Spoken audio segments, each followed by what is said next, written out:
嘅第20條問題嚇，佢係如夫婦合葬，但先後去世，前後葬於一墳，應該點樣做先至係妥當呢？咁其實係因為我哋唔知道兩位先人啊，當然我哋都冇可能估計到即係舉例話，我哋未來有機會係夫婦合葬，咁但可能其中一位先走咗，跟住嗰位係幾時再上都未必大家可以估計到，係咪？所以咧，完咗我哋原居民嘅葬區喺土葬區咧，原則上就冇咩話我哋要準備啲乜嘢係嘛？咁有啲主家咧就會話呢個碑咧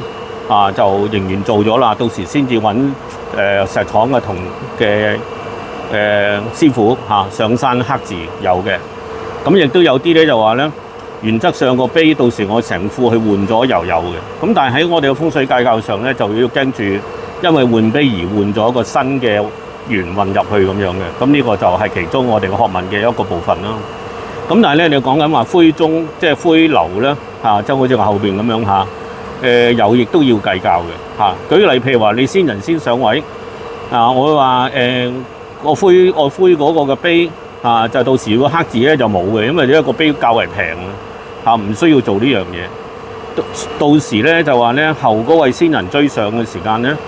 只係換一個全新造字嘅碑，跟住咧就禮請嗰個嘅灰中上位咁樣。咁原則上就係咁樣件事嘅啫，咁就冇咩所謂要準備啲乜嘢咯。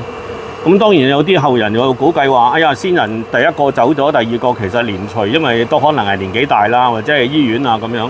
會唔會預先刻定個字喺個碑度咧？係絕對唔可以嘅。所以咧同大家講一聲。關於我哋話講緊原居民嘅土葬區，其實到時亦都喺我哋話所謂叫做我哋嘅金咧，即係我哋金井咧，係唔可以開定嘅，因為咧嗰啲土璽流泥咧係會即係會影響嗰個原本第一個葬嘅先人嘅。咁所以我哋個井係唔會開定嘅。咁反而咧，你灰中嗰度咧，譬如好似家族位或者呢兩個人嘅位嗰啲咧，原則上你係擺啱咗第一個，而第二個再有上位嗰陣時間咧，亦都請合格嘅風水師傅去擺好就 OK 啦。咁以上嘅資訊同大家講聲。我覺得呢啲問題比較專業嘅，咁但係你話我哋喺拍攝個過程中咧，盡量簡約啲講俾大家聽好，咁多謝大家嘅觀看，拜拜。